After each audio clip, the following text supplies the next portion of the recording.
به مې ورک نکړې خو ازار به واخلې د جالې ځای به مې ورک نکړې خو ازار به واخلې ته چنارونه سوځوه زه به نختر ته خېږم داسې وزر لرم چې ستا نه هم په بره تلی شم داسې وزر لرم چې ستا نه هم په بره تلی شم ته چې سپوږمۍ ته خېږې زه درپسې نور ته خېږم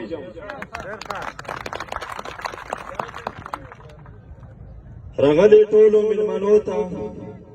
د زړه د تله سلام پیش کوم بعد د سلامه د دې قوم ځوانان مشران علماء کرام راغلي مېلمانه او دې سره سره زموږ درانه مېلمانه تحصیلدار صاحب DSP عنایت خان صاحب او د هغه ټیم او کرنل اقبال صاحب او د هغه ټیم او MNA ملک فخر زمان صاحب ډېره زیاته شکریا ادا کوو چې دلته راغلو او د دې په غره سر باندې موږ ته مینه او خلوص راکړه او د موږ دغه فیسټیول آخري اختتامي پروګرام یې کامیاب کړه یو خو د ملګري دومره څوک غوسه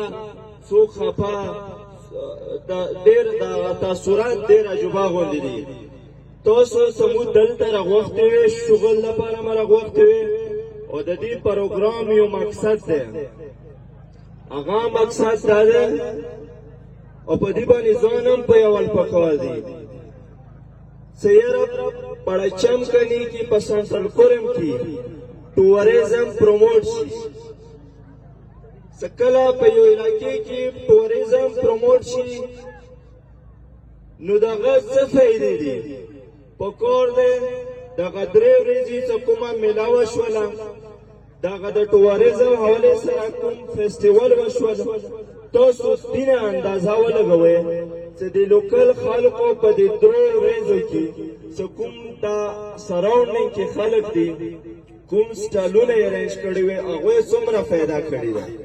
صرف درې ورځو که بیا چرته په دې علاقې کې په دې جګړې کې مثال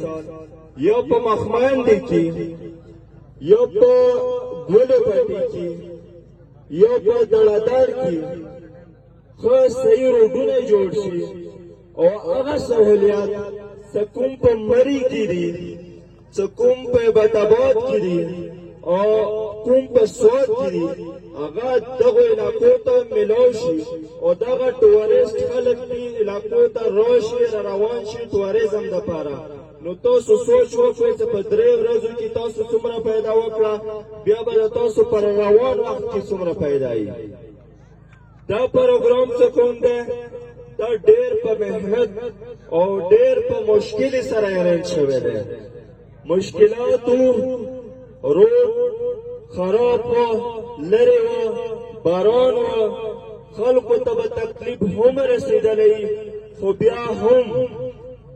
بیا هم دغه د چمچني یوت دغه اراده کړې وه چې دا پروګرام څه څو پورې دغه ټوریزم دا پروګرامات دا د امن پیغامات دا د چمچني مهمانوازي مېلمنو ته دا مو خلکو ته نه ښیلي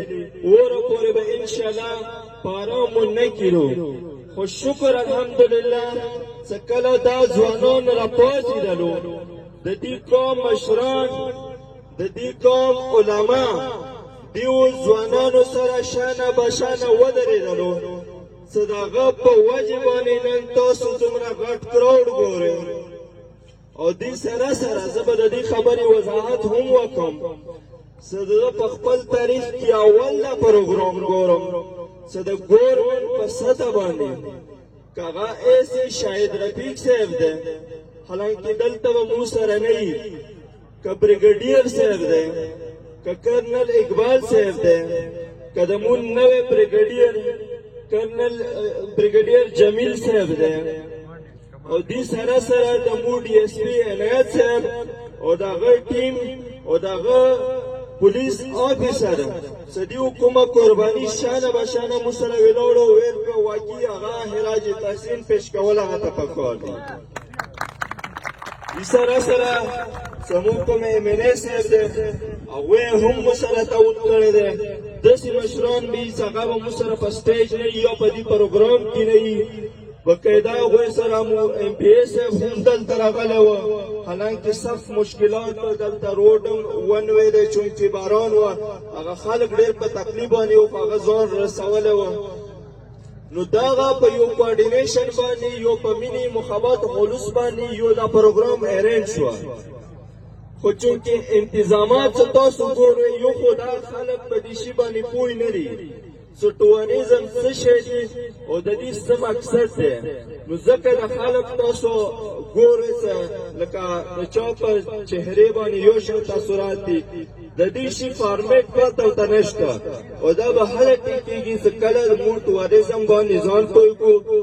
د دې په مقصد باندې به ځان پوه کړو د علاقې ته د ټوریزم څه فایدې دي په هغه باندې ځان پوه کړو نو دا علاقه به بیا ډیولپ کېږي موږ تاسو سوچ هم ډیولپ کېږي او د خلک هم ډیولپ کېږي د لاندې علاقې ته تاسو وګورئ دا زنده مثال دی دا به نن موږ په خلکو پېژنو دا ټول علاقې خو زمې